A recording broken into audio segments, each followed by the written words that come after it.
Cette présentation-là, aujourd'hui, j'ai essayé de la faire en parallèle avec justement les gens qui se lancent en affaires, qui sont en affaires, et de voir jusqu'à quel point de sensibiliser à l'importance des habitudes de vie saine dans la performance que vous donnez à votre entreprise et à votre travail. Alors, mon message clé, en fait, c'est de donner suffisamment d'importance aux habitudes de vie dans une perspective d'équilibre entre la vie personnelle et professionnelle, avec un accent particulier sur les habitudes de vie. Et c'est de cette façon-là qu'on puisse réussir sa vie. Donc, réussir sa vie, c'est pas seulement sa vie professionnelle, mais c'est sa vie aussi personnelle et que ça soit harmonisé, tout ça. Avant de commencer, je voudrais savoir qui est mentor ici chez Sage.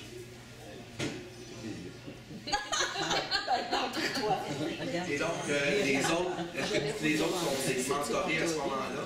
Oui, ça arrive.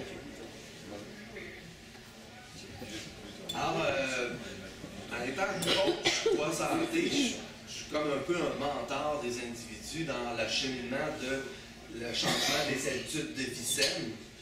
Et donc, on va voir, j'ai une diète sur le coaching.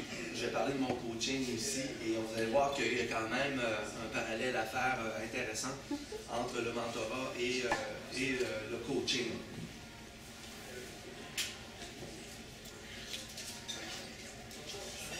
Alors, qu'est-ce que c'est que réussir sa vie? Comme je disais, en fait, c'est réussir sa vie professionnelle, mais aussi avec... qu'est-ce que c'est réussir sa vie professionnelle? C'est d'avoir un travail qui est satisfaisant, donc être heureux dans son travail, avoir la rémunération qui va avec, et peut-être, pour certaines gens, le travail, réussir, c'est d'aider les gens. Donc, il y a toutes sortes d'autres façons d'y parvenir, mais ça en est des exemples.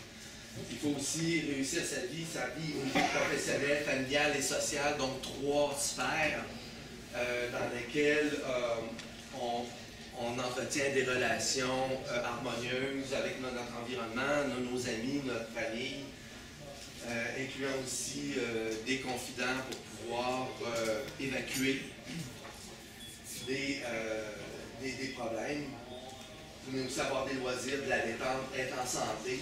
Et c'est là que, dans cette sphère-là, que les habitudes de vie, de l'alimentation, de l'activité physique, de gestion du stress vont faire une certaine importance. Alors, les différentes sphères, donc personnelles, familiales, sociales, mais aussi dans la vie quotidienne, à savoir est-ce que les achats, les tâches ménagères, les préparations des repas, c'est bien géré, que ce soit seul ou avec conjoint, ou avec l'aide d'une femme de ménage, par exemple, mais est-ce que c'est fait? Et la préparation aussi et la planification des repas est un des problèmes les plus importants dans notre société pour manger santé.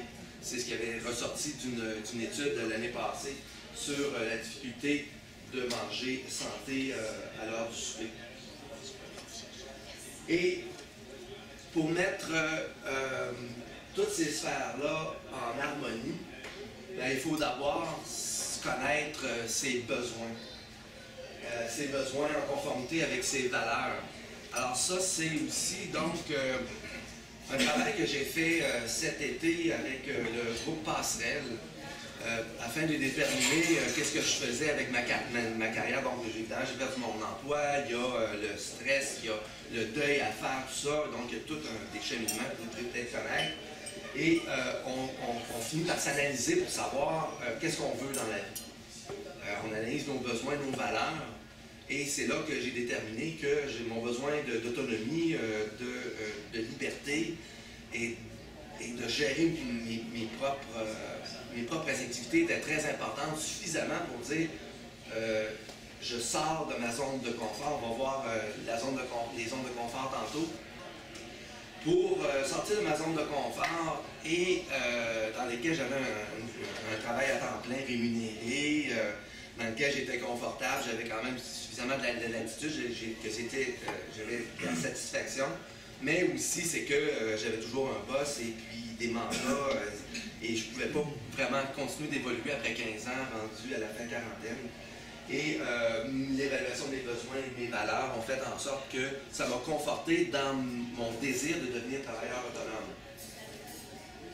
Et donc, de me lancer en affaires, même si j'avais certaines inquiétudes à savoir, ben, je ne suis pas un homme d'affaires, je suis quelqu'un qui travaille plutôt tout seul, donc je vais avoir besoin de collaborateurs, je vais avoir besoin d'aide au niveau de mon marketing. Je suis capable de vendre un frigidaire aux Esquimaux, mais j'ai ça.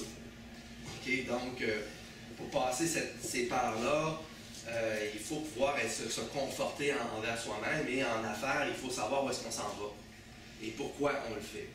Donc, la connaissance de soi-même est très importante pour être capable de décider des priorités dans ces différentes sphères-là, afin qu'ils soient équilibrés. Donc, vous allez m'entendre parler beaucoup d'équilibre aujourd'hui. C'est mon nouveau dada là, que j'essaie de cerner dans ma présentation. Donc, parlons de valeurs au niveau professionnel, mais aussi personnel. Est-ce que vos valeurs de travail, est-ce qu'il y a des équivalents aussi au niveau personnel? La richesse de votre compte en banque vaut-elle celle de vos relations humaines? Donc, la richesse, c'est pas juste l'argent, c'est aussi la qualité de vos relations. Alors, il faut mettre ça aussi en perspective, comme je vous dis. La valeur de votre maison se convertit au niveau de votre forme physique.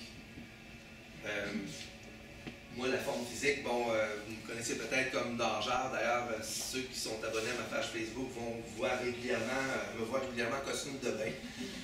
C'est drôle parce que j'ai un ami au début de la semaine qui dit hey, j'ai fait la première page de l'hebdo des Laurentides. Écoute, il était photographié avec le ministre, puis il dit toi, t'as-tu déjà fait la première page d'un journal? Ben, j'ai dit oui. En fait, oui, puis j'étais en costume de bain, en première page de l'hebdo de Port-Neuf, au moment où on avait terminé, j'avais traversé le fleuve aller-retour en 2007. J'étais photographié avec Yannick Lupien, qui m'avait battu d'une minute là, lui, c'était un sprinter, donc pas un nageur de longue distance, mais il était quand même suffisamment en forme pour faire une bonne performance. C'était marqué le trio de choc. J'ai dit, waouh, ça c'est. Mais ça avait rapport avec ma natation. Et donc, oui, la valeur de la forme physique, ça a une certaine importance aussi. Le succès de votre entreprise était l'équivalence au succès de votre mariage. Donc, mettez-vous l'effort qu'il faut pour réussir votre mariage, autant que vous mettez de l'effort au succès de votre entreprise.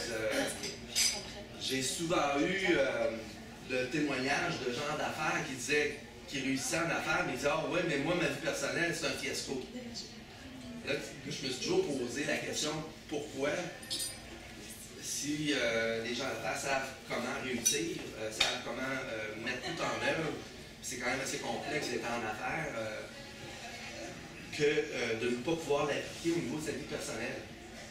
Ça a toujours été un mystère pour moi. Respect des autres, donc par exemple le client versus le respect de votre corps. Est-ce que vous respectez, c'est sûr que vos clients, c'est ceux qui vous apportent votre business, donc vous l'entretenez, vous faites les suivis, vous êtes gentil, vous donnez du service.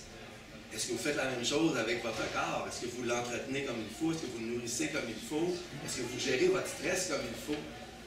Alors ça, c'est aussi important l'un que l'autre dans la perspective, évidemment, de réussir sa vie professionnelle et personnelle de façon équilibrée. Une retraite florissante, oui, mais est-ce que votre retraite, est-ce qu'elle va être aussi en santé? Allez-vous négliger d'avoir votre santé adéquate pour pouvoir profiter de votre retraite autrement que de pouvoir vous permettre de voyager parce que vous avez cumulé des biens et des valeurs. Alors, plusieurs personnes perdent leur santé à vouloir gagner de l'argent pour ensuite perdre leur argent à vouloir retrouver leur santé. À un moment donné, il y a un point de bascule où est-ce que la santé, on finit par la perdre, puis à ce moment-là, ça peut coûter très cher, puis essayer de la récupérer, puis on ne réussira pas à ce moment-là. Alors, l'équilibre de vie, finalement, c'est la conciliation travail-vie personnelle. Et en fait, il y a une statistique qui démontre que 58% des Canadiens déclarent être surchargés en raison de leurs multiples rôles.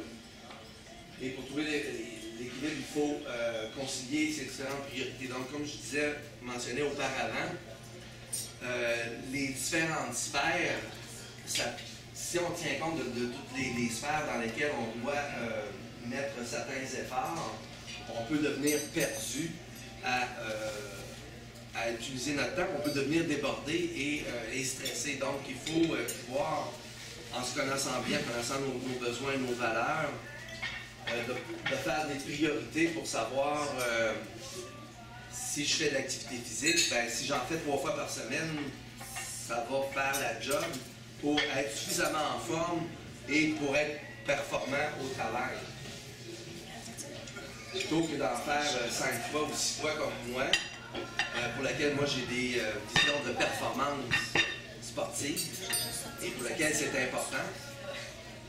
Alors, puis au niveau de l'alimentation, ben, manger tout le temps du junk food, ben, il y a moyen aussi de, sans être hyper santé, de quand même faire attention à son alimentation pour prévenir les problèmes de santé plus tard dans notre vie ou même gérer les problèmes de santé, de maladies chroniques. Il y a moyen de diminuer de 10 mm de mercure, donc l'équivalent d'un médicament en hypertension, si on fait 150 minutes d'activité physique par semaine. 150 minutes d'activité physique par semaine, c'est 3 fois 50 minutes par semaine, c'est 4 fois 40 ou 5 fois 30. Si vous ne faites pas ça, ben, puis vous êtes sujet à l'hypertension, ben, là, c'est le médicament qui va embarquer. Le médicament peut faire l'affaire, mais à un moment donné, c'est que après l'hypertension, c'est le diabète, c'est les maladies cardiovasculaires. Et le diabète, ça prend 10 ans à développer pour quelqu'un qui fait de l'embonpoint. Ça prend 25 ans à faire sa première crise cardiaque. Donc, à un moment donné, c'est une question de temps. La santé, la maladie va vous rattraper si vous ne l'entretenez pas comme il faut. Plus d'énergie, les bienfaits d'une vie équilibrée, j'en ai listé une quantité ici. C'est pas nécessairement aussi bon que la vie équilibrée dans toutes ces sphères-là va nous amener à être plus productif au travail. Si à un moment donné, j'étais en relation avec quelqu'un pour qui je donnais une contribution à la famille, aux enfants, puis à la gestion de la vie personnelle, et ça allait très bien à ce niveau-là. Ça a été une année très productive pour mon ami qui, au niveau professionnel. Donc, moi, j'étais comme une contribution importante au niveau de l'équilibre de la vie personnelle et professionnelle. Ça acquiert aussi les relations interpersonnelles, on peut avoir plus d'autonomie. Et aussi, si on tient compte de on fait de l'activité physique, on s'alimente bien, ça va être plus facile à ce moment-là de gérer le stress. En coaching, quand je fais du coaching poids santé, je dispose de 4 outils dans mon arsenal d'intervention pour améliorer les habitudes de vie de la personne. J'ai le poids, donc diminuer le poids, perdre du poids. J'ai l'alimentation, manger mieux. J'ai l'activité physique, bouger plus. j'ai la gestion du stress, gérer la fatigue, gérer les sources d'anxiété. Et souvent, je vais, pour faire la gestion du poids, faire de la perte de poids, il y a souvent de mes clients ou de mes clientes pour qui je vais m'attarder davantage à la gestion d'horaire. Ou même la relation que la personne a avec son boss ou avec ses employés. Parce que quand je fais l'évaluation de la compulsion alimentaire, pourquoi la personne s'alimente mal, ben, il faut agir sur les vraies causes. Et parfois, la cause, elle va sortir et dire, bon, ben, je fais un journal alimentaire avec un journal des émotions. À un moment donné, il y a une journée où c'est marqué fatigue, stress, épuisement. Puis, cette journée-là, l'alimentation est complètement bousillée. Là, j'ai dit, il y a quelque chose là, parce que si il y a un problème s'il y a trop de travail, s'il y a trop de stress, si l'horaire est mal géré, ou s'il y a des conflits personnels avec votre employé ou votre employeur, ben, vous allez être préoccupé, vous allez être moins disponible pour être productif dans votre travail, moins bien vous alimenter, puis être moins motivé pour faire l'activité physique. Et quand ce sera produit souvent, à un moment donné, la vie prend le bord.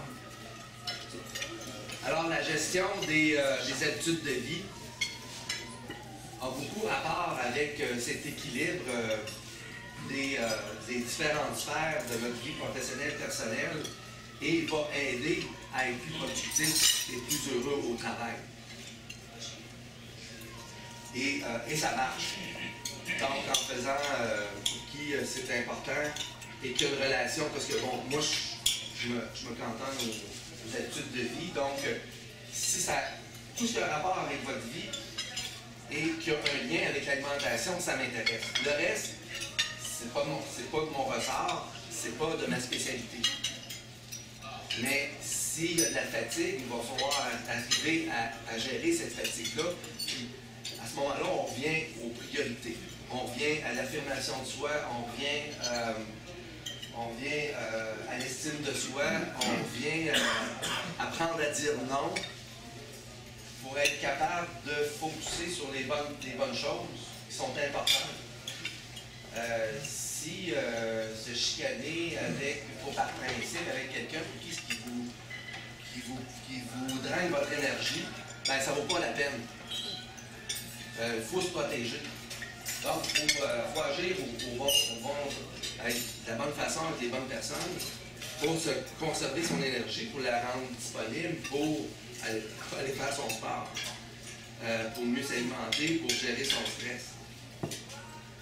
L'activité physique peut être aussi une bonne façon de gérer son stress. Ça diminue la tension, ça évacue le méchant. Le méchant et le cerveau, ça nous permet de relativiser. Puis après ça, on reprend ça d'une autre façon, plutôt que de rester accroché à notre fatigue, à notre angoisse, à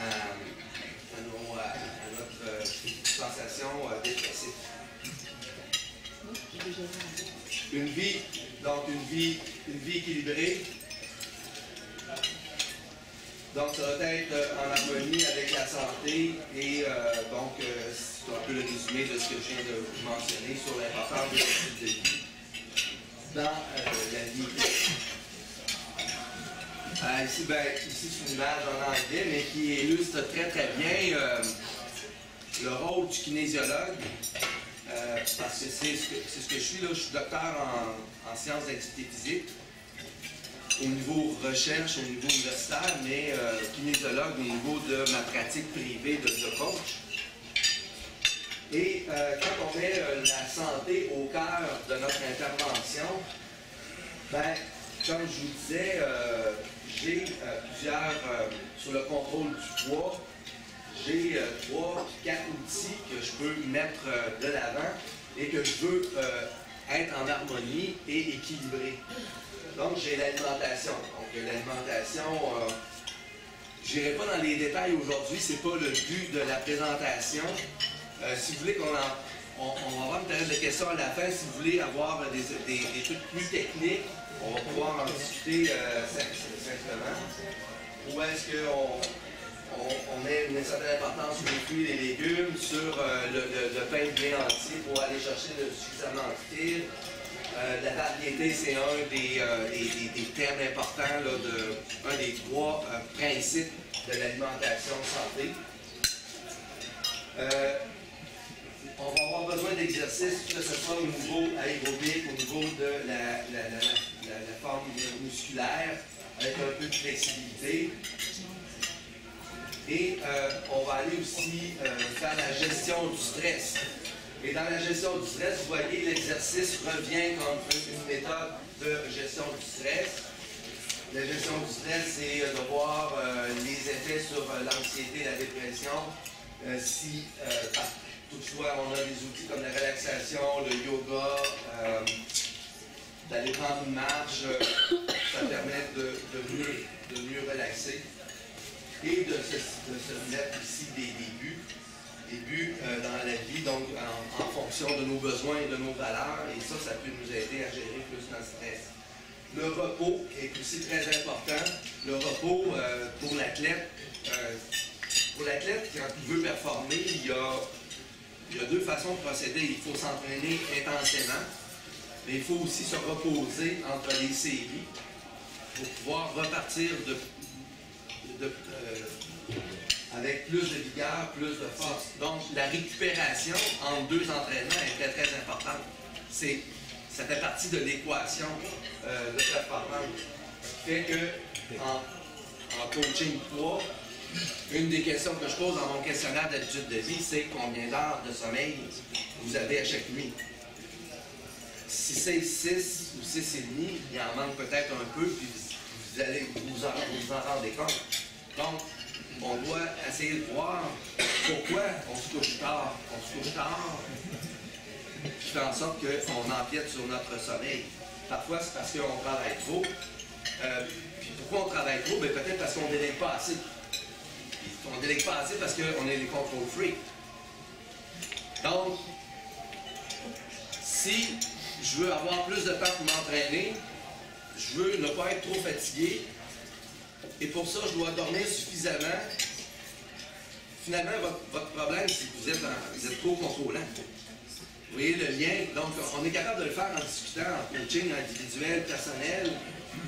Puis à ce moment-là, on discute de stratégies qu'on va mettre de l'avant demain pour savoir est-ce qu'on est capable d'améliorer cette situation-là. Toujours dans le but d'arriver à une vie, des habitudes de vie équilibrées. Et dans le sommeil, on a aussi l'exercice.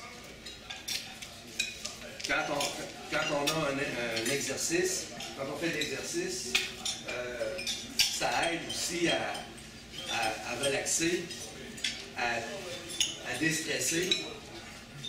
Et en conséquence, le sommeil va être plus facile, plus réparateur.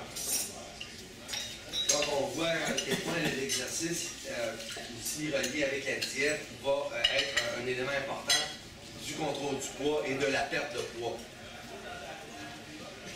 Alors, sur cette diapo-là, je peux faire beaucoup de millage avec mes clients en coaching pour leur expliquer l'approche de santé globale qui consiste à harmoniser l'atteinte du mieux-être physique et psychologique.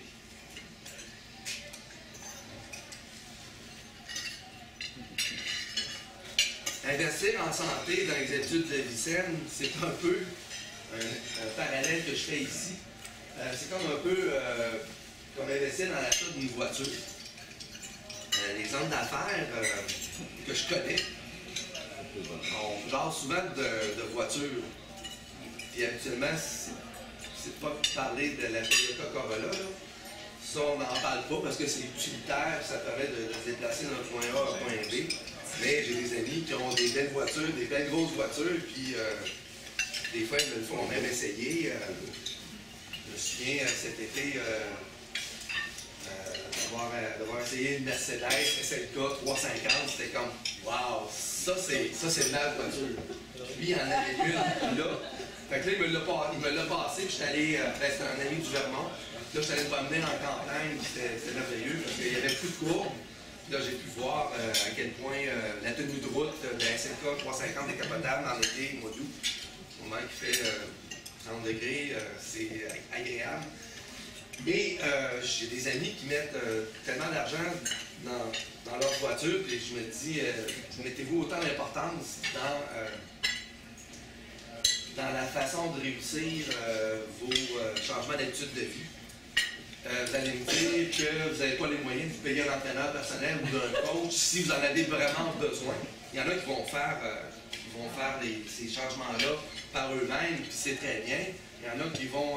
il y a 50% des gens qui réussissent à perdre du poids en suivant un livre de régime. Il y en a qui vont faire l'activité physique par eux-mêmes. Moi, j'ai besoin...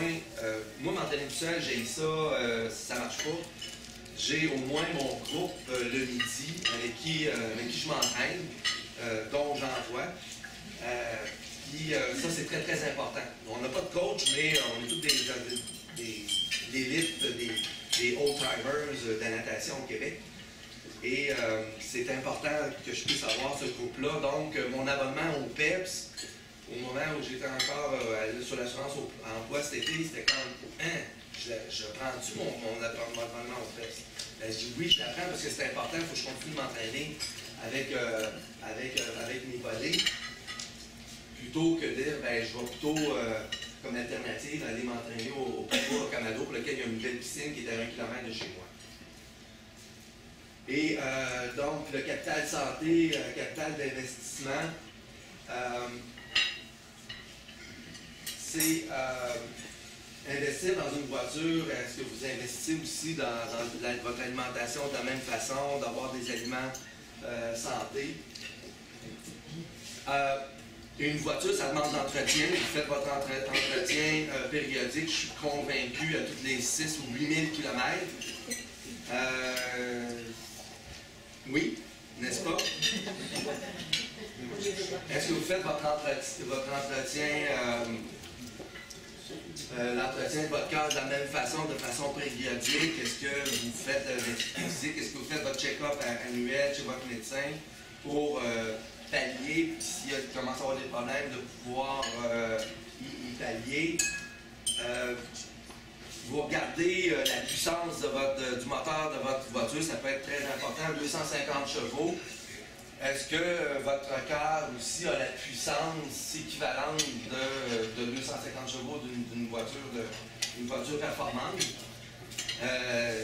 Peut-être pas, mais sans avoir nécessairement le cœur d'un athlète, la puissance mécanique d'un athlète, il faut quand même que vous puissiez avoir aussi avec votre corps un minimum de puissance mécanique puis de la forme physique de votre cœur. Faire le plein d'essence, ben, mettez-vous de l'essence ordinaire. Les voitures de luxe, il faut mettre une essence de très haute performance. Est-ce que dans votre corps, vous mettez aussi des aliments, des super aliments performants, comme par exemple comme des petits fruits, le brocoli, la tomate, le soya. Donc, j'en ai une vingtaine d'aliments santé comme ça, dans lesquels je fais le questionnaire pour voir si les gens peuvent améliorer leur performance corporelle en s'alimentant de façon plus santé.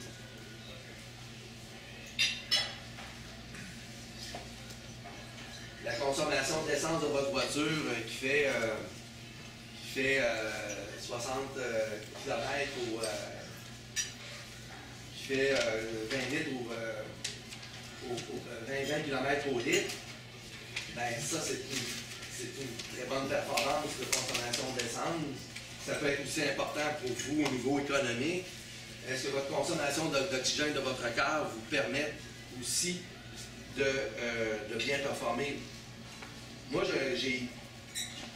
ma consommation d'oxygène me permet d'être un athlète d'élite au niveau maître nageur, des old-timers. Je ne me comparerai pas à des jeunes de 20 ans, bien que dans l'hebdo de Port-Neuf, j'étais content que, en fait, que l'âge du premier plus l'âge du deuxième était sous mon âge à moi, qui est arrivé troisième. Donc, j'étais quand même fier de m'avoir battu contre un Olympien, puis un jeune de 17 ans, un gars de 27 ans, pour lequel l'addition des deux faisait en sorte que j'étais plus vieux que les autres. Donc, pour mon âge, ma consommation d'oxygène de mon cœur me permet de bien performer à un point tel que moi, je suis toujours un peu en mouvement, peut-être un peu hyperactif aussi, c'est dans ma nature, mais quand j'étais, là je travaille plus à la maison, mais quand je travaillais à l'hôpital Laval, moi je cours, je vole dans les escaliers, puis je prends jamais l'ascenseur évidemment, c'est un des critères que je suggère à tous les gens, c'est-à-dire qu'à partir du moment qu'il y a 1 ou 2 étages à monter, on prend l'escalier. Bon, souvent dans les édifices, parfois pas nécessairement évident, mais c'est une façon de faire un peu plus, de dépenser un peu plus d'activité physique. Et dans les corridors, je suis tout le temps en train de marcher rapidement. Parce que moi, de me déplacer de point A en point B, il faut que ça prenne le moins de temps possible. Les gens disent, t'es-tu pressé? T'es bien pressé? Moi, je suis pas pressé, je suis en forme. Moi, marcher comme ça, je suis calmé. Tu sais, si je marche comme ça, c'est comme. Je suis pas fatigué, là. J'avais l'air fatigué quand vous marchez grandement. Quand tu es en forme, en fait, moi, l'énergie que je dépense à marcher rapidement, c'est la même énergie que vous dépensez à marcher lentement. Donc, être en forme, ça nous permet de se déplacer, de voir la vie avec énergie, d'avoir de l'énergie, puis Et donc, le quotidien en profite également.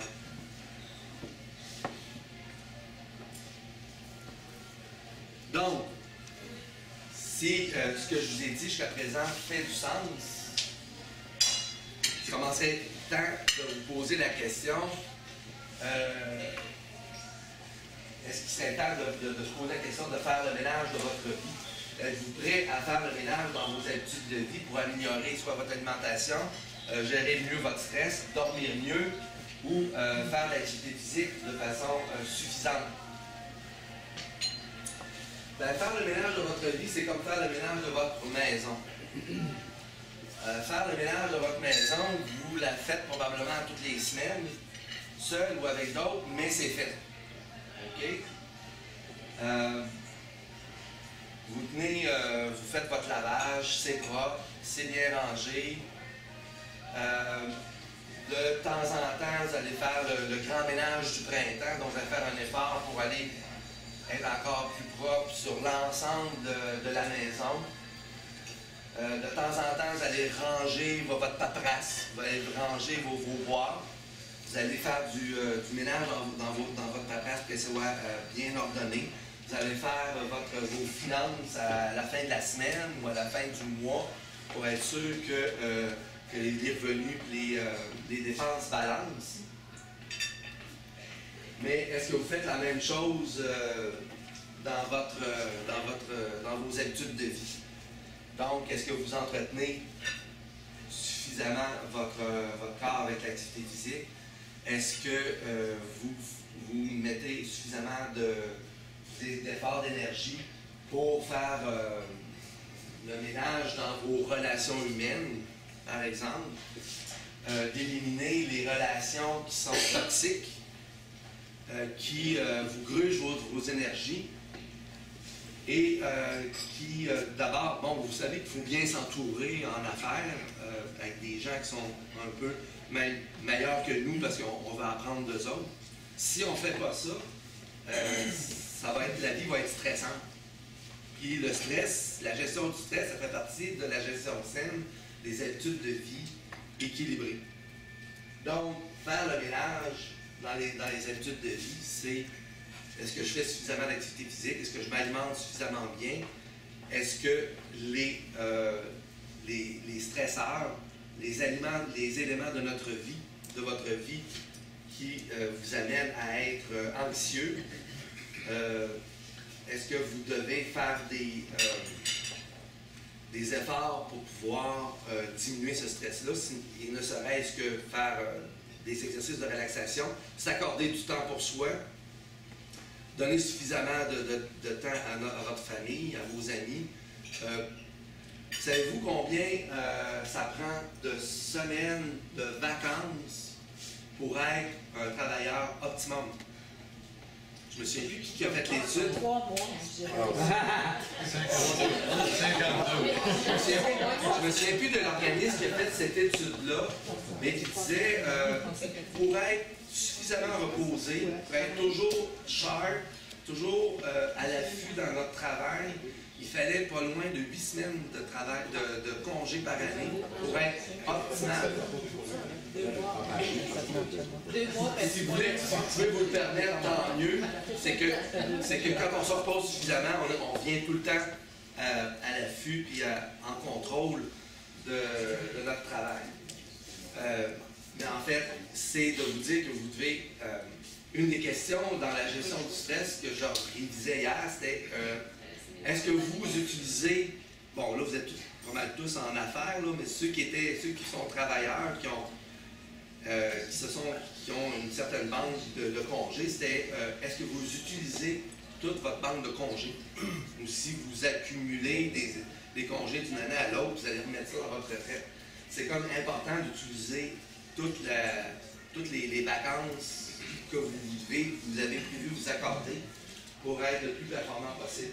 Ben, là-bas, ils trouvent que les fonctionnaires utilisent trop. Oui. Ouais, parce que d'autres, ils ont d'autres banques, là, des banques de maladies qu'ils utilisent en congé aussi. Là. Ça, c'est un autre problème. Est-ce que ménage de votre vie personnelle au niveau de votre performance, êtes-vous le genre à procrastiner, à retarder, à remettre au lendemain? Est-ce que vous êtes proactif? Est-ce que vous organisez votre journée pour être capable de faire des choses en priorité, ce qui est urgent, important? Ça fait partie aussi de la gestion du stress, faire ce qui est urgent, important, s'accorder du temps pour soi, mettre suffisamment, laisser du temps pour faire l'activité physique. Sinon, on est en mode d'urgence. Puis en mode d'urgence tout le temps, ben, ça finit par nous gruger, ça finit par influencer sur notre santé, sur notre morale, sur la façon dont on répond aux gens. Je reviens encore sur l'équilibre. Donc l'équilibre, c'est le mot-clé, c'est l'harmonie. Et pour un équilibre, c'est en fait, c'est l'harmonie en différentes sphères, en différents éléments de notre vie. Et l'équilibre aussi, ça m'amène à vous parler de mouvement. L'équilibre, c'est pas stagner. À partir du moment qu'on stagne, on régresse parce que les autres avancent. Puis vous devez avancer plus vite que les autres si vous voulez avoir du succès. Et donc, l'équilibre, pour garder l'équilibre, il faut éviter de stagner, de faire du surplace dans l'action, le mouvement, comme par exemple aller à la bicyclette. Et Albert Einstein disait que la vie, c'est comme aller à la bicyclette, pour rester en équilibre, il faut constamment avancer vers l'avant. Alors ça, je trouve que pour moi, ça me parle beaucoup parce que d'abord, c'est Einstein que j'ai étudié à Polytechnique quand j'ai commencé ma carrière universitaire en génie physique. Je m'étais juste trompé, en fait, de physique dans ma formation. C'était pas la physique qui m'intéressait vraiment, c'était le physique. J'ai perdu 2 ans, mais ça m'a été profitable quand même au niveau formation intellectuelle. Donc, on se sert de l'activité physique dans le mouvement pour rester en équilibre dans notre vie. Donc, si vous avez une chose à retenir, retenez celle-là. Ça illustre très bien le thème de ma conférence sur une vie équilibrée par l'activité physique dans le mouvement. Donc, s'harmoniser dans un rythme, dans le mouvement, c'est ce qui nous permet de rester en équilibre.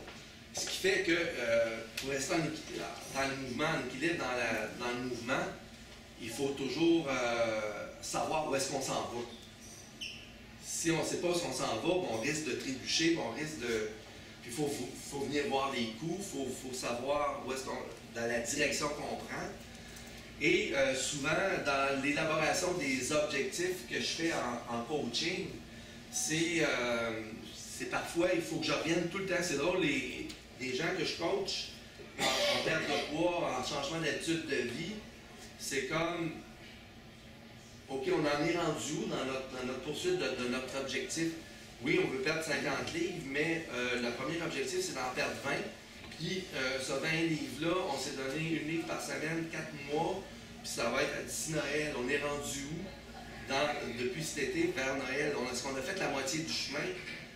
Donc, revenir sur nos objectifs à moyen terme, à long terme, des objectifs qui sont réalisables, qui sont avec des objectifs SMART, sur lesquels je vais revenir tantôt si j'ai encore du temps. Ça nous permet de mieux avancer parce qu'on va planifier aussi nos activités en fonction de nos objectifs. Encore avec l'équilibre ici. Et là, je vais embarquer sur l'équilibre alimentaire. Là, je parle de zone et de zone normale et de zone d'équilibre. Et d'être en équilibre sur un vélo en mouvement, c'est de savoir à quel point on est confortable dans notre zone. Est-ce qu'on est dans une zone de confort? Et je vais passer tout de suite à la prochaine diapo. Je trouvais ça intéressant que j'ai trouvé sur Facebook l'été dernier. C'est de dire, je suis dans ma zone de confort, mais dans le fond, ma zone de confort, elle est très sécurisante, mais elle ne me permet pas d'atteindre mes objectifs. Parce que là où je vais performer, que je vais être en affaires, puis je vais avoir de la réussite, ou même dans ma vie personnelle, est en dehors de ma zone de confort. Alors, c'est évident que moi, j'étais dans ma zone de confort à l'Université Laval, à la chaire de recherche de l'université, à faire des communications, c'était mon dada. Et pour pouvoir être travailleur autonome, là, à ce moment-là, j'ai dû sortir de ma zone de confort. Et si on sort de notre zone de confort, on ne s'en va pas là, on va être inconfortable. Mais pour être confortable, à ce moment-là, il faut amener des changements. Des changements dans votre vie, des changements au niveau de vos habitudes de vie, mais aussi au niveau de vos façons de travailler. Moi, je dois m'ouvrir à la collaboration aller chercher des collaborateurs, des partenaires.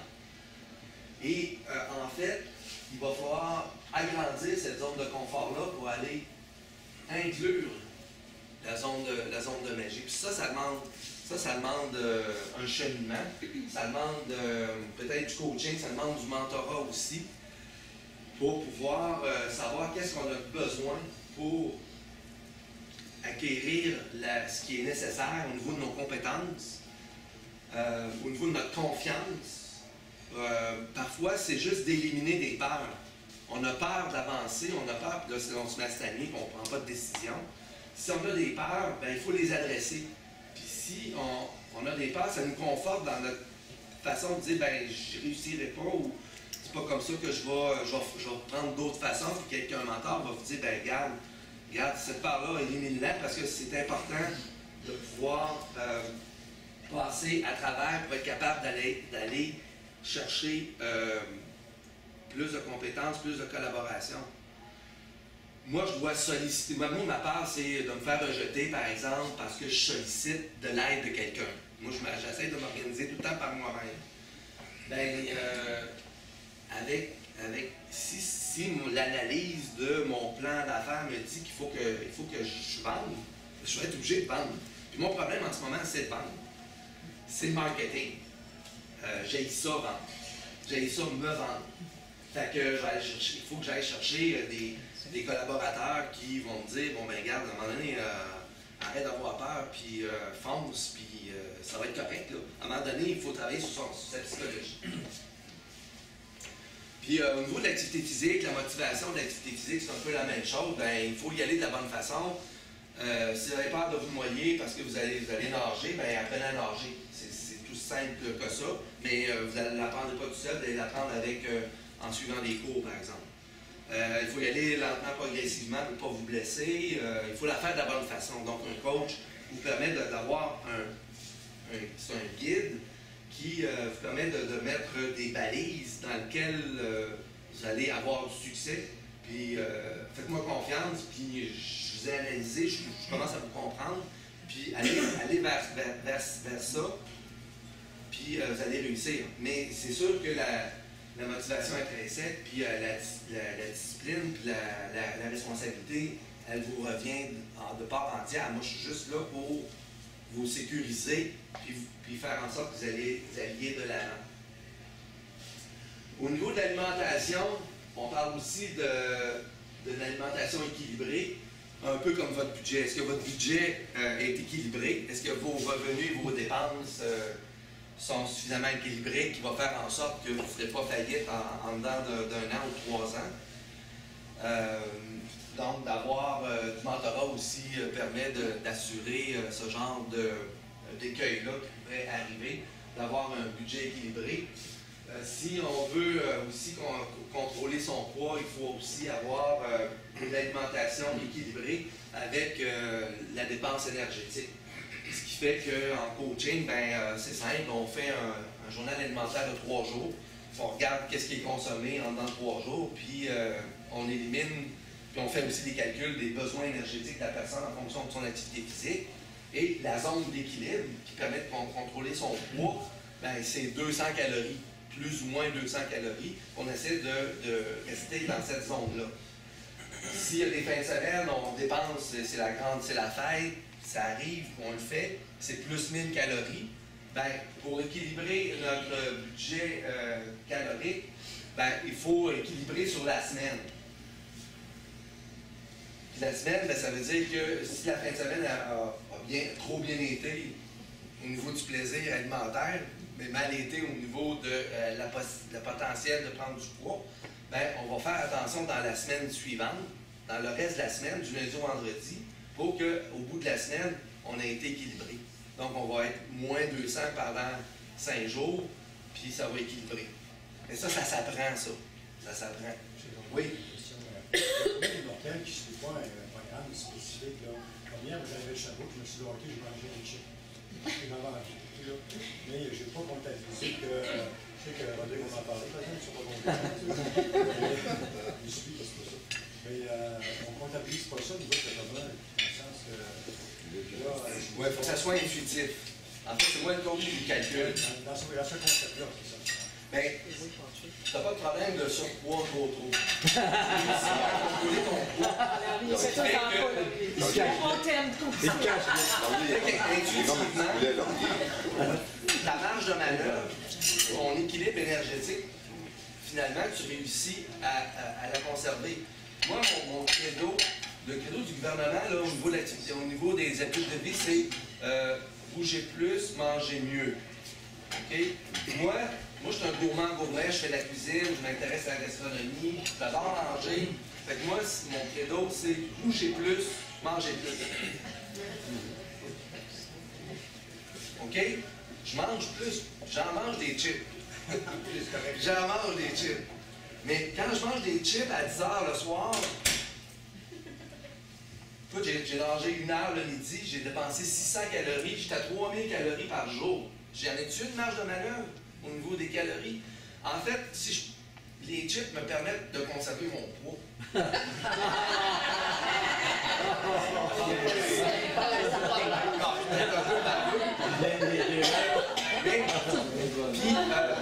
Je prends mon poids le lundi matin en me levant, après être allé aux toilettes avant de déjeuner. Puis je regarde si mon budget alimentaire, calorique a fonctionné. Puis ça, moi, j'avais été impressionné par un copain qui s'appelle Marc Dagenet. C'est un avocat fiscaliste. Écoute, ça, c'est une formation, c'est sharp au niveau finance. Pas à peu près. J'ai dit, toi, là, tu sais que ton budget, il doit être serré, puis tu dois suivre ça.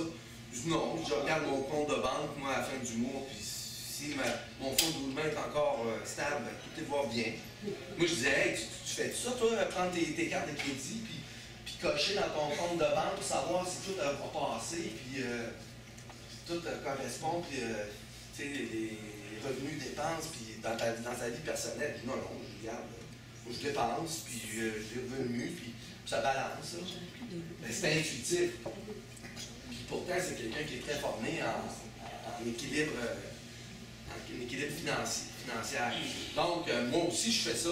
Je ne fais jamais de journal alimentaire, mais je calcule je mesure mon poids, puis je regarde la marge de manœuvre que j'ai, puis si à un moment donné, bon, par exemple, depuis 3 semaines, j'ai eu de la visite des États-Unis, de Toronto, on est allé manger dans un restaurant, dont à la plage, sur laquelle vous pouvez voir la photo sur ma page Facebook, avec une merveilleuse vue, mais j'ai pris une livre.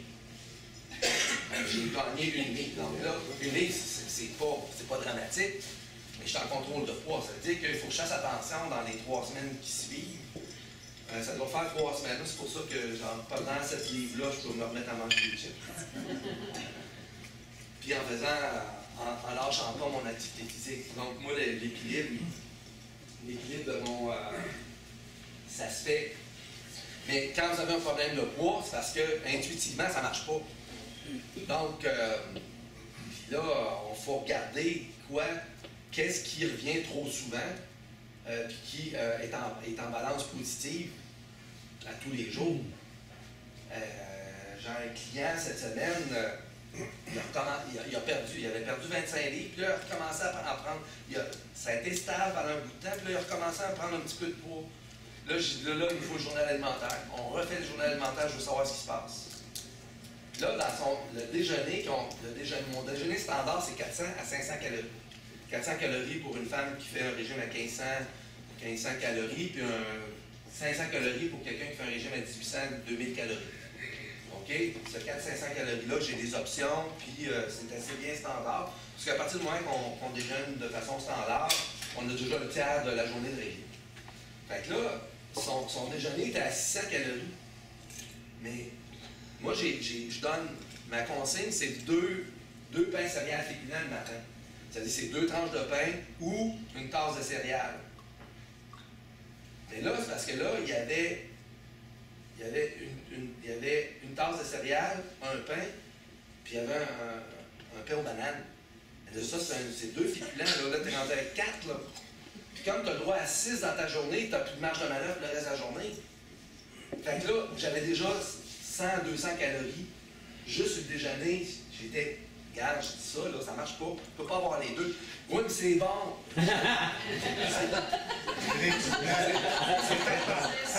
C'est tellement bon que ma recette de pain aux bananes va être publiée demain matin sur ma page Facebook Pro.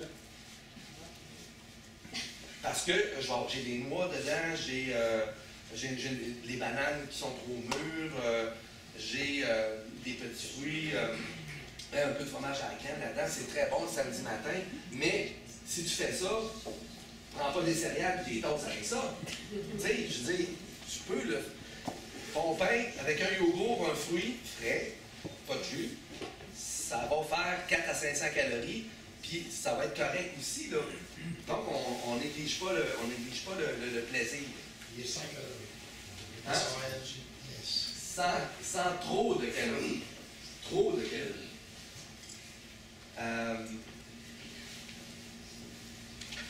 Alors ça, c'est pour donc l'équilibre alimentaire. Je peux en parler pendant une autre demi-heure, là, où est-ce qu'on équilibre les fruits et les légumes, on équilibre les repas à l'intérieur de la journée, donc le dîner, le souper, les collations, manger à tous les 3 à 5 heures. Ça, je pourrais faire une autre conférence juste là-dessus, mais ça, c'est plus technique.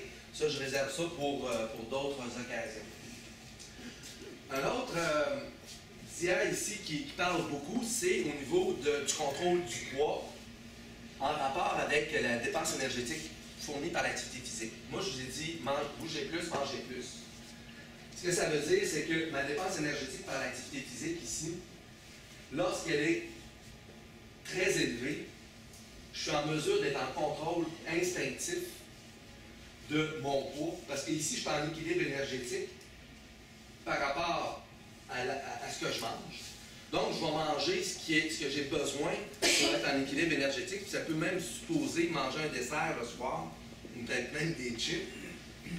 Parce que si je dépense combien de calories, bien manger 2000 calories, c'est quand même pas mal de nourriture.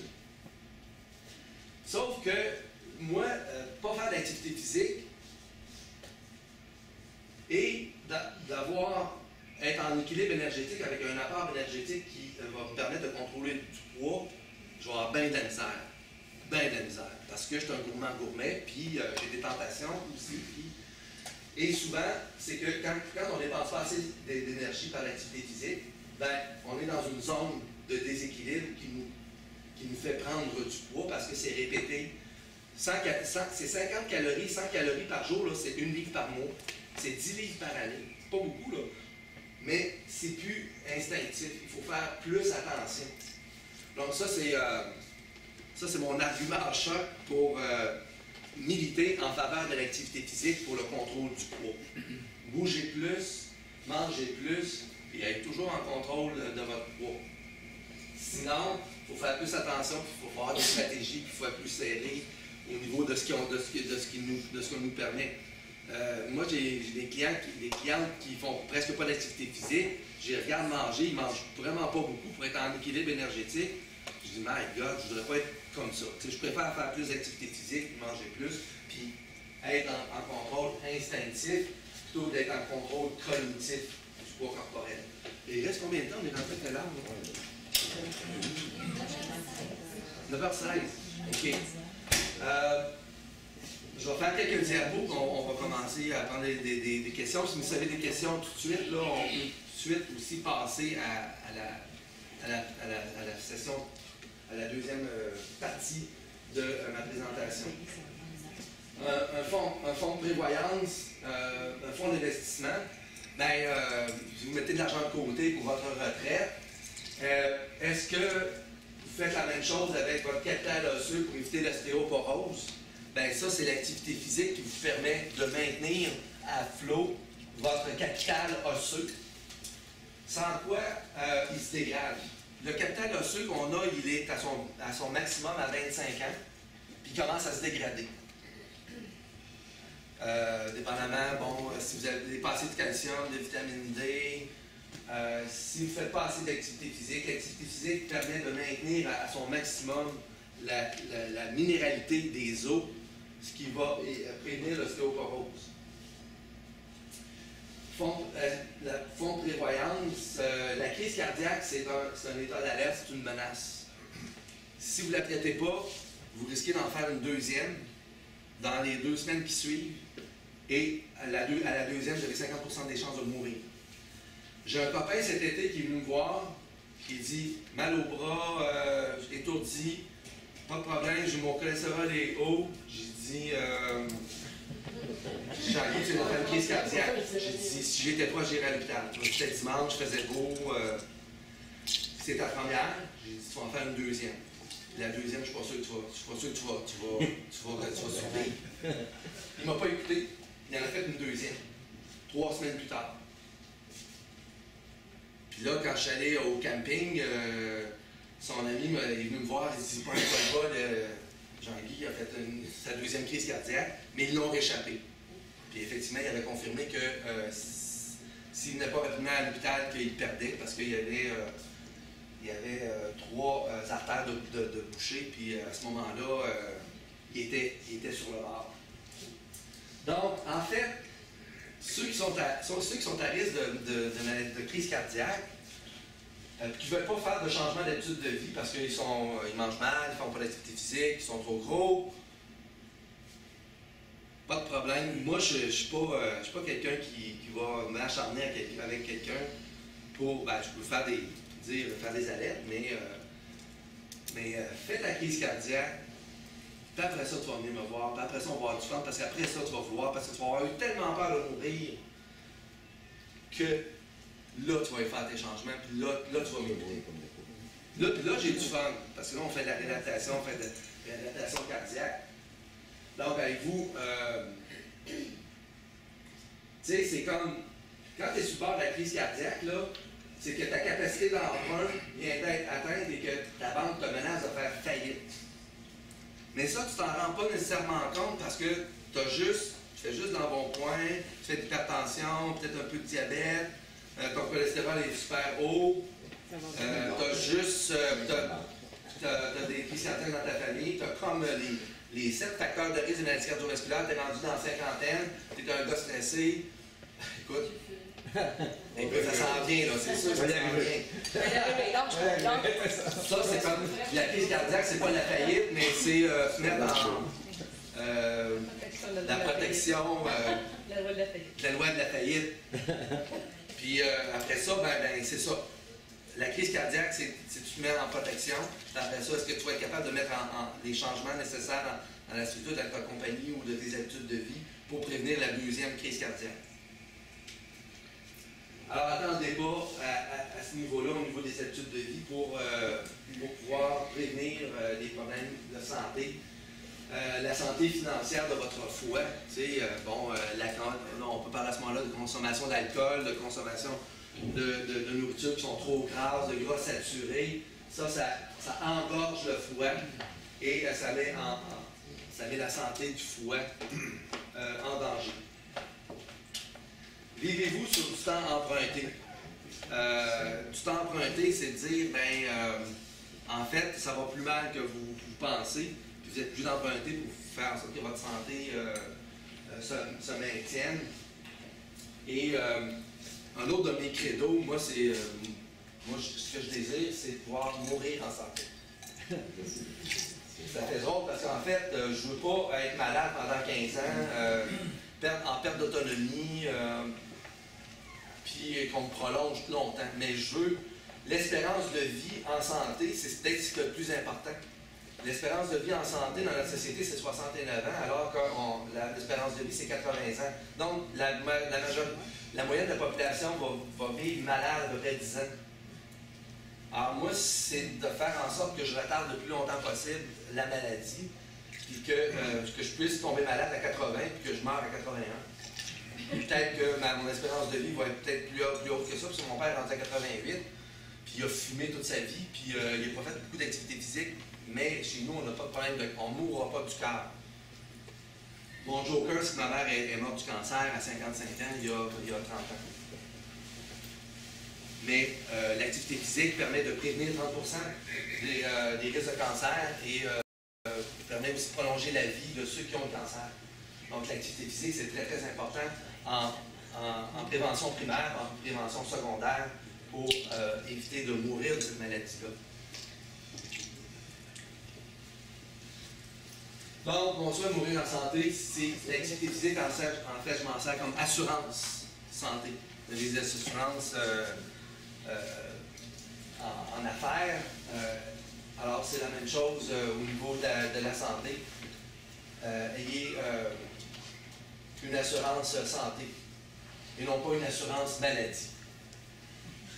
Donc, investir en santé, c'est prévenir les maladies chroniques. Plutôt que de se contenter d'une pilule. Et comme je vous disais tantôt, 30 minutes d'activité physique par jour permet de prévenir l'hypertension et d'abaisser l'hypertension et de prévenir la prise d'un médicament si vous êtes borderline.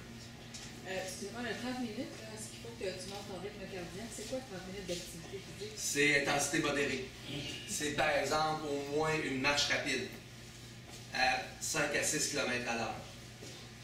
Ça, c'est modéré. Si on le fait intense, on va le faire avec intervalle en faisant 5 minutes rapides, 3 minutes, 2 minutes lentes. Et ça va être encore plus efficace. Ça représente 4 à 6 km. Mais 5 à 6 km. Une marche rapide, c'est 6 km à l'heure. Mais ceux qui sont moins en forme, je les fais marcher à 5 km à l'heure. C'est un rythme de marche confortable.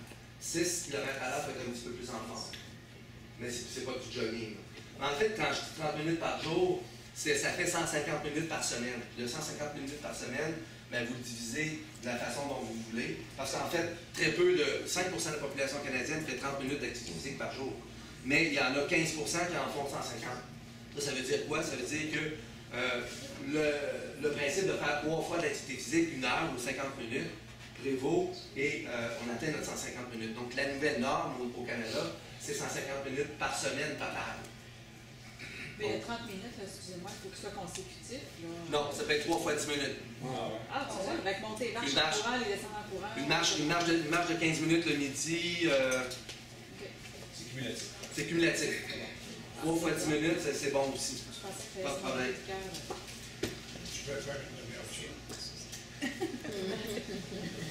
Pas une montre de 10 minutes cumulative, tu maintiens. Quand tu pompes, là, tu t'améliores. Ça, c'était un ajout que je trouvais intéressant pour vous autres. Je vais passer vite là-dessus, mais juste pour vous mentionner que performer au travail, on peut le faire comme un athlète. Donc, on peut être coaché à être performant au travail avec les mêmes techniques de coaching d'un athlète. Par exemple, bien dormir, c'est important pour l'athlète, c'est important aussi pour bien performer au travail. Bien doser pour progresser et prévenir le surentraînement, le burn-out, de la dépression. La surcharge de travail, il faut en faire, mais pas trop. Et avoir suffisamment de récupération entre les surcharges de travail pour progresser, mais sans trop être en déséquilibre, puis être amené dans le mur. L'attitude positive du gagnant, OK, parmi celles-là, une des techniques qu'on utilise, c'est la visualisation. Alors, visualiser votre million de dollars, ça peut aider aussi. Tout comme l'athlète va visualiser, en fait, sa course aux Olympiques, il va l'avoir très très bien. Quand il va arriver sur place, il n'y aura pas de stress parce qu'il va l'avoir géré, il va l'avoir prévu, il va l'avoir déjà testé avant. Les perdants trouvent des excuses, les gagnants trouvent des moyens.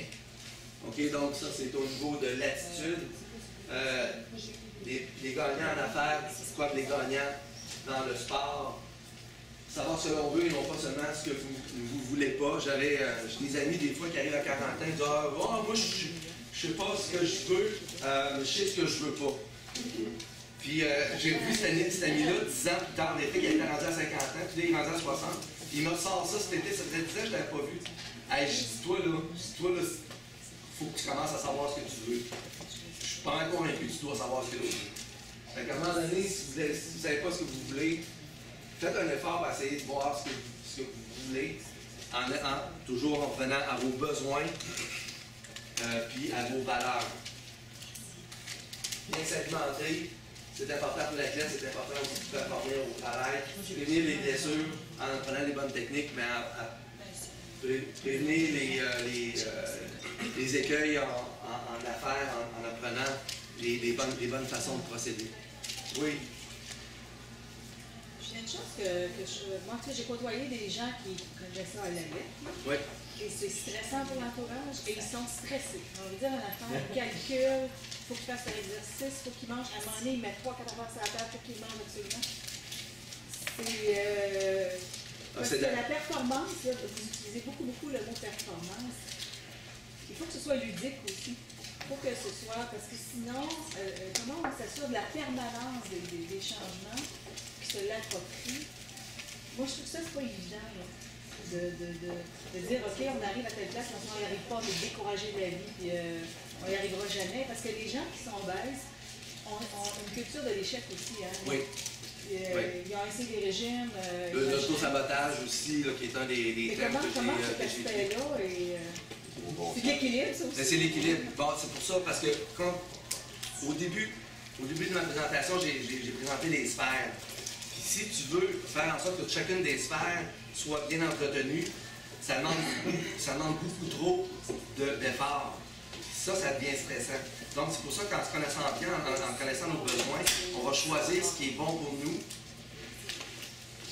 mais pour nous, pas de faire plaisir à tout le monde. Il faut se faire plaisir à nous, il faut choisir c'est bon. Il faut choisir des bonnes relations, éviter les relations toxiques. Au niveau de l'alimentation, écoutez, moi, mon astuce miracle, là, qui fonctionne très bien pour ceux qui ont des problèmes de conciliation travail-famille, c'est la mijoteuse. Pour manger santé rapidement, puis gérer la planification des repas, la mijoteuse, c'est extraordinaire. Alors ça, je vérifie que mes clients font tout le temps au moins un peu de mijoteuse une fois de temps en temps, puis on y revient. Donc ça permet de faire la conciliation, faire que tout le monde mange ensemble. OK? compris les enfants qui vont manger santé et qui vont trouver ça bon. Et le coach, qui est un peu le mentor aussi en affaires, mais le coach est d'avoir un suivi par quelqu'un, c'est important. Et en terminant, la discipline, c'est peut-être un des concepts les plus importants au niveau de la performance aussi pour suivre réussir son programme de perte de poids, pour être capable de faire de l'activité physique à tous les jours ou presque. La discipline, ça fait partie des concepts que j'enseigne à mes clients parce que la discipline, c'est faire ce que tu dois faire, même quand tu n'as pas envie de le faire. Donc, il n'y a pas de place pour la procrastination, il n'y a pas de place pour reporter au lendemain.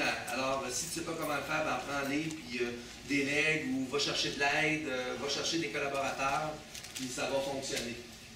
Donc, il faut y mettre le temps nécessaire, puis pour avoir de la discipline, il faut être responsable de soi-même, il faut mettre la faute sur les autres. Et ben, à ce moment-là, en faisant, si vous faites attention à vous-même, vous faites attention aussi à votre environnement. Donc là, je vais arrêter là. Ça, c'était mes autres, pour la perte de poids, qu'est-ce qu'il faut faire. La persévérance, c'est un des éléments très, très importants. Continuer, bûcher, puis à un moment donné, c'est comme le prisonnier qui bûche qui gruge la brique là, pour s'évader. À un moment donné, il reste un pied, puis il ne sait pas qu'il reste un pied, mais il reste juste un pied, puis il a fait 10 pieds, il ne faut pas qu'il abandonne. Donc, de jamais abandonner. Le coaching.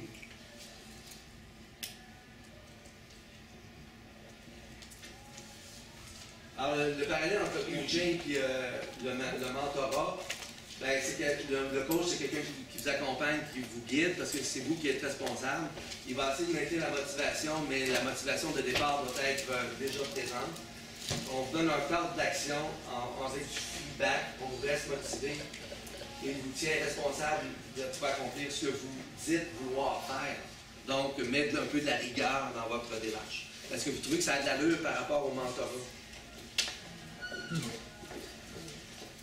Oui. Alors, un mentor, c'est un peu un coach d'affaires. Est-ce qu'il y a des questions? Si tu marches dans la semaine 3 fois 50, Ça fait 150. 5 fois, C'est ça. qu'est-ce qui est le meilleur de Même chose. Ça dépend juste de ton horaire. Ça dépend de la disponibilité. Ça dépend c'est vraiment, c'est 150 qui est important. Quelle que soit la façon dont tu parles. En autant que ça soit suffisamment intense. Donc, au moins pas nécessairement du jogging ou de la course, au moins de la marche rapide. Une marche rapide, c'est 2 pas à la seconde. Marche 2 pas à la seconde, ça c'est la marche rapide. Oui.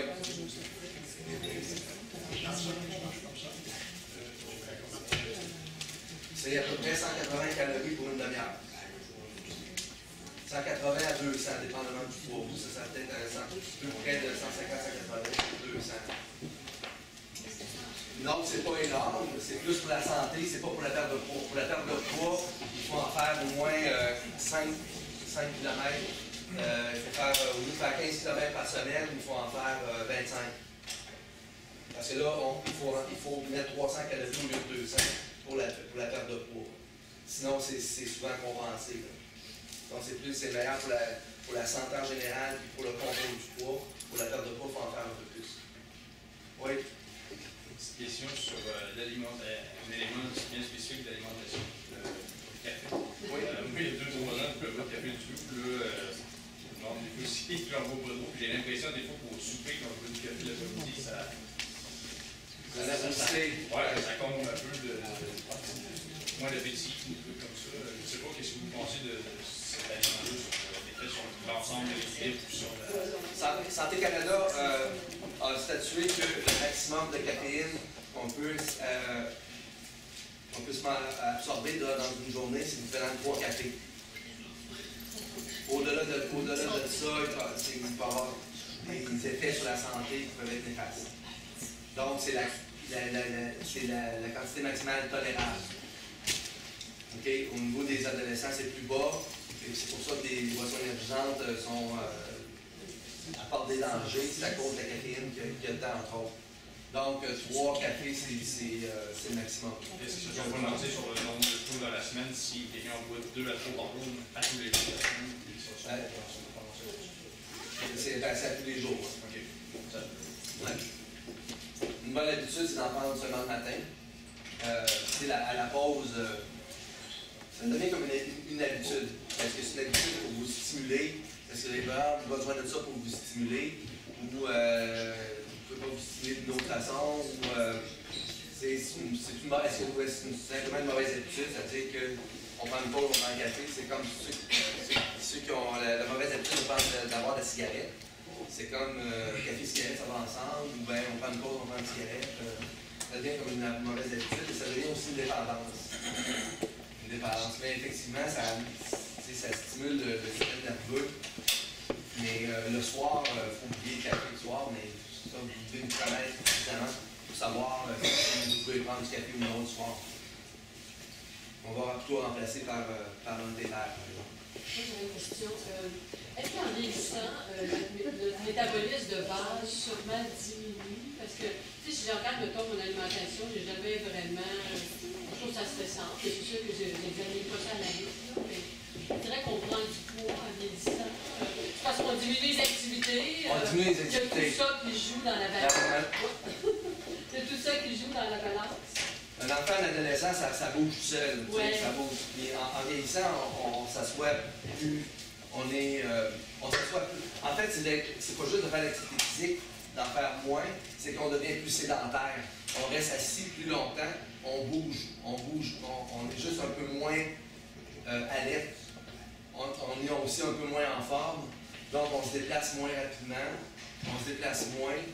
Puis notre tonus, on perd aussi une partie de notre capacité musculaire, puis même ceux qui s'entraînent très très fort, qui maintiennent, ils vont en perdre encore quand même un peu. Puis la quantité de muscle qu'on a est liée avec la dépense énergétique de base. Donc, irrémédiablement, en bougeant un petit peu moins, en perdant un peu plus de muscle, en faisant un petit peu moins d'activité physique, notre métabolisme de base diminue d'autant. Donc, il faudrait manger moins, plus d'activité. Bien, à ce moment-là, si au niveau intuitif, ça ne fonctionne pas, à ce moment-là, il faut rencontrer une nutritionniste pour faire le bilan alimentaire puis voir les ajustements qu'on doit faire parce qu'il y a des aliments qui sont très concentrés en énergie et pour lesquels il faut faire plus attention. Puis, par exemple, les chips, c'est une question de portion. Le contrôle des portions, c'est un des principes fondamentaux les plus importants pour le contrôle du poids. Puis il y a des aliments pour lesquels il faut faire plus attention que d'autres. Ça doit donner des pains, patates, des féculents. C'est ça. Si on s'en tient à 6 portions par jour, féculents, pain, céréales, féculents, patates, à 6 par jour, on est dans business, on reste dans notre zone d'équilibre. Mais il faut se rendre compte aussi que, ça c'est un des posts que j'ai fait la semaine passée sur ma page Facebook, notre spaghetti qu'on sert au restaurant ou qu'on nous sert, c'est souvent 2 tasses de pâtes. 2 tasses de pâtes, c'est 4 portions. On a le droit à 6 par jour, ça ne marche pas. Une portion de pâtes, ça va être 1 tasse. En fait, une tasse, ça veut dire 2 féculents. C'est ce que je propose, d'avoir seulement 2 féculents, pain, céréales par repas. 2 le matin, 2 le midi, 2 le soir. Sinon, le 85 grammes que l'on propose sur l'étiquette nutritionnelle là, de l'emballage de pâtes, c'est l'équivalent de 1 tasse et demie. C'est quand même 3. J'avais fait un blog l'année passée, j'étais allé dans une activité, un dîner spaghetti dans un centre communautaire. Là, on avait comme 2 tasses de spaghetti, un gâteau, un pain. J'étais à 6 pains céréales féculents dans ce repas-là, puis j'étais pas bourré tant que ça. Là. Mais au niveau calorique, c'était incroyable. parce que ça fait quand même une tasse et demie, c'est 300 calories. Si notre repas, c'est 600 calories, ben ton spaghetti, c'est plus de marge de manœuvre. Là. Donc, si on veut rester en équilibre, la marge de manœuvre, si on a une marge de manœuvre, ça alimente très, très, très bien, avec plein de fruits, de légumes, des protéines, avec 5-6 pains céréales féculents. Ben, ça, si ça fait 1500 calories, il nous reste une marge de manœuvre pour se rendre à 2000, pour avoir un petit dessert. Les Québécois sont très friands de leur petit dessert. Ça nous distingue d'ailleurs des Canadiens. On s'alimente mieux que les restes des Canadiens, mais on tient à notre dessert. C'est ça. C'est quoi votre page Facebook? C'est quoi le nom de votre page Facebook? J'ai une page personnelle et une page professionnelle. Ma page professionnelle, c'est Dr Paul Boisvert, DR, Paul Boisvert. Vous allez voir ma photo. Ah, c'est Non, professionnel, j'ai pas mes photos en costume de bain, c'est ma page personnelle. Oui. Moi, j'ai commencé cet été à avoir une diététicienne parce que je me suis mis à engraisser, puis je voulais pas engraisser. Je voulais rester à mon poids. Puis j'ai jamais fait attention à ce que je mangeais. Je mangeais des poutines. C'était intuitif, mais là, à un moment donné, l'intuition ne marche plus parce qu'il y a un déséquilibre de 100 calories. Quand je travaillais debout, j'étais assis, fait que ça fait une différence. Ça fait une différence, effectivement. Puis quand elle m'a dit quoi manger, je me suis mis à manger ça. Je mangeais 3-4 fois plus que ce que je mangeais avant. Puis à un moment donné, au bout de 2 semaines, j'étais obligée de changer de tendance de pantalon et de monter de là. Tu as continué à prendre du poids? Oui, j'ai pris 2 livres dans les 2 semaines, j'ai pris un peu 50 autour de 30. Donc, en fait, ça job comme là, je suis allée la voir, je me suis repesée avec elle, j'ai fait reprendre des mesures, puis elle disait, mes filles, elle disait, pris du poids, puis elle disait quelque chose qui ne marche pas. Là, j'y ai montré parce que j'avais pris en photo ce que je mangeais au lieu de l'écrire. J'ai montré ça, ça semble bien, mais j'ai dit, moi, je trouve que je mange bien trop. J'ai jamais mangé le même de mes. T'as combien de calories sur ton régime, tu sais-tu? Elle te l'a-tu dit ou. Elle me l'a pas dit. Puis là, je suis repartie en 2 semaines, puis là, j'ai repris un rendez-vous dans 2 semaines, puis dans ces 2 semaines-là, elle m'avait dit quoi faire, mais j'ai pris son régime, je l'ai mis de côté, puis j'ai continué à faire ce que j'ai toujours fait. Puis je suis revenue à mon poids. Mais en bougeant plus? Non. Non. Non. J'ai juste mangé moins. Tu as juste fait attention au tes portions. J'ai fait attention à ce que j'apportais, j'ai lâché petite. Pour avoir une différence de peut-être 100-200 calories de moins par jour, puis ça m'a fait une job pour ça la semaine. Tu sais, diététicienne, elle est supposée d'être quelques affaires, finalement, t'engraisses avec ça, puis tu passes ça. Moi, j'ai aucun de mes patients qui prennent du poids. Sauf celui que j'ai depuis 1 an, là, il a pris 4 livres là, depuis 1 mois. Là. C'est pour ça que j'ai fait son bilan alimentaire. C'est là que j'ai vu son petit déjeuner. Donc là, on corrige. Mais il faut prendre le journal alimentaire puis il faut corriger. Parce que c'est ça qui est personnalisé. Ce qui est personnalisé, c'est on part de ce que tu manges, puis on regarde ce qui ne fait pas d'allure. Puis on les voit, là. Tu sais, une tasse et demie de pâtes, ben, ça va être une tasse, puis 3 tasses, ben, on tombe à 2, puis une tasse de céréales, puis 2 tasses, ça ne marche pas, c'est 4. On en veut 2, c'est un ou l'autre. C'est des. Puis, c'est ça. Mais il faut garder aussi l'activité physique, parce que l'activité physique détermine les besoins énergétiques. Puis on enlève 500 calories de tout ça pour savoir si c'est un régime à 1800, 1600, 1400. On ajuste le régime à 1400. Mais moi, c'est tout intuitif aussi. Je leur dis, c'est que 1400 calories, voici ce qu'il y a là-dedans, puis j'en regarde aussi combien tu as dépensé. Puis souvent, ceux qui font les journaux alimentaires ils se mettent au régime, ils font attention déjà. Fait que j'ai pas toujours mais je garde ce que tu viens de faire, là, c'est ça, moins ça, ou. Ça va bien aller. Ouais. Mais il faut que ça soit personnalisé. On l'ajuste aussi, là. Il y a un site internet qui est le fun aussi pour calculer les calories, MyFitnessPal. Oui, effectivement. C'est gratuit. D'autant plus que s'en servir avec le téléphone intelligent, mes clients sont là-dessus. Tu peux le faire sur l'ordinateur aussi. C'est vraiment. Parce que les gens peuvent le faire eux-mêmes. Puis tu as les calories. Puis la base de données est extraordinaire, complète. Puis tu as toutes les marques qui sont là. Puis c'est puissant, c'est vraiment puissant. Puis vous pouvez faire votre bilan alimentaire sur une journée ou 2.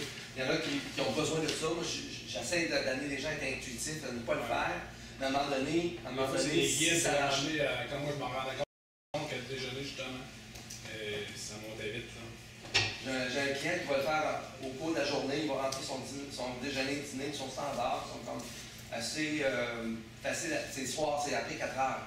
Là, tu arrives à 4 heures, tu as une collation, puis là, c'est comme ta marge de manœuvre pour être en équilibre énergétique. C'est quoi? C'est du 300, 500, 600 calories. Fait que là, mon client s'est mis à faire ça avec son gros déjeuner. Le souper, là, il mangeait presque plus. S'il voulait être en équilibre, je dis, regarde, mange normal au souper, mais rééquilibre, baisse ton déjeuner. Et là, à un moment donné, il a arrêté de le faire, puis là, ben, il s'est mis probablement à construire ses déjeuners, à souper comme il faut. Puis là, c'est là qu'il s'est mis à prendre 2 livres dans le mois. Moi, ce que je me demandais, est-ce que c'est préférable en activité physique de faire du cardio ou de faire, mettons, l'entraînement en salle? Les deux. Un mélange des deux? Un mélange des deux. Moi, mon minimum, c'est 150 minutes par semaine, puis j'y tiens. Le maximum, c'est 300. Moi, je fais 300. 150, c'est minimum. Là, les gens, ils partent, ils sont encouragés, puis ils veulent partir, ils partent à 225. Je dis, oublie pas, mon minimum, c'est 150. Moi, j'ai les tiens pour la persévérance, j'ai les tiens pour la motivation, pour qu'on n'aille jamais en bas de 150. Puis souvent, des fois, au bout de 3 mois, ils s'en vont sur 150. Mais c'est ça, pour l'aérobie, musculation 1 à 2 fois par semaine, c'est suffisant. Puis on peut faire, moi j'ai toujours une version 30 minutes, une version 1 heure. La version 1 heure, 1 heure et quart, c'est la totale. On peut faire une version 6 à 8 exercices en une demi-heure. Au moins, tu vas l'avoir fait.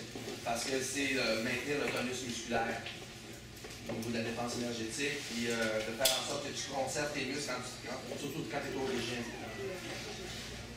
Moi, la question par rapport aux heures de sommeil. Oui, 7 heures. Mais en vieillissant, on tombe pas à 5-6, comment ça? Moi, j'étais 6 heures. 6 heures? Moi, j'étais 6 heures. 6 heures depuis 2 ans. Puis quand j'essaie de dormir plus, là, je dors pas. Là. Si je me couche à 10 heures, à 4 heures, là, c'est les yeux ouverts. D'abord, il faut savoir si c'est un sommeil qui est réparateur, qui dort bien. Si c'est un 6 heures complet comme moi, c'est déjà moins pire, mais essaie de récupérer la fin de semaine aussi. À un moment donné, quand c'est 6 heures, 6 heures, 6 heures, 6 heures tout le temps, à un moment donné, ça taxe le système. Fait qu'essaie de récupérer plus la fin de semaine. Si tu fais de l'activité physique, ça va te permettre aussi de mieux passer tes journées. C'est de voir aussi pourquoi tu te couches à minuit. Pour me lever à 4 heures. Tu te lèves à 4 heures, donc Si je me couche à 10 heures, Ah oui, moi non plus, je peux pas me coucher à 10 heures. À 4h30, là. C'est ça. Ouais, c'est ça. Ouais. Mais si tu t'endors vite. Je m'endors, moi, je couche la tête sur l'oreiller, 3 minutes après, je dors. C'est n'importe quelle heure. Je me réveille jamais la nuit. C'est juste de pouvoir se permettre des journées de récupérer durant la journée aussi.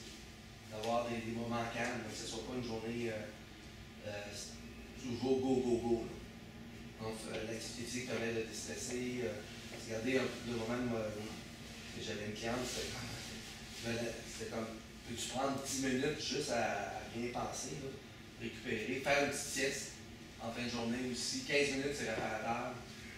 Ça peut faire la job. Mais c'est savoir si tu fonctionnes bien comme ça. Là. Mais si la fatigue s'accumule, récupère la fin de semaine, dors plus longtemps le matin. Ça se fait aussi. Okay. Moi, c'est du contraire. Il faut que je sois en avant de 9h30 puis d'attendre la place. Tu fais de l'insomnie?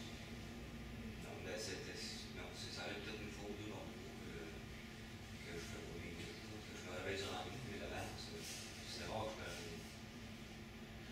Faire l'activité physique permet aussi donc d'être plus fatigué. Puis quand tu vas te coucher, là, c'est vrai que je travaille physiquement. 50 heures semaine, là, tu travailles physiquement? Ouais, c'était ça aussi. Faut prendre le temps de relaxer aussi le soir. C'est de décompresser. Là. Il y en a qui vont lire une demi-heure avant, se préparer, mais il faut voir l'ensemble. C'est pas toi. Pour être capable de dormir mieux, pour dormir moins longtemps. Okay. Ça, c'est l'effet inverse. Autre chose? Merci beaucoup de votre attention. J'espère que j'ai réussi à vous convaincre là, de faire plus attention à votre santé, à vos habitudes de vie, de vous motiver à ne pas lâcher dans votre activité physique, faire attention à votre alimentation, donc les portions, par exemple, les discipliner. Ça va vous servir aussi de modèle pour mieux performer dans votre travail. Merci. Merci beaucoup. Merci.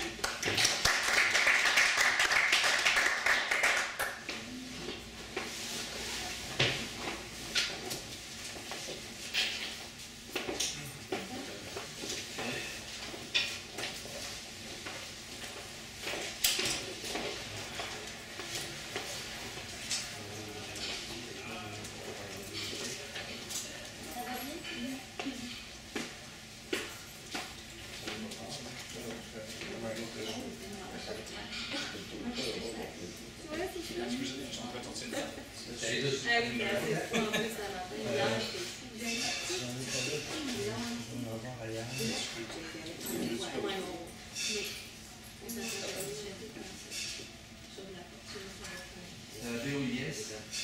Ah oui, ça m'a vraiment intéressé. Là, je vais rappeler. J'ai des questions, mais...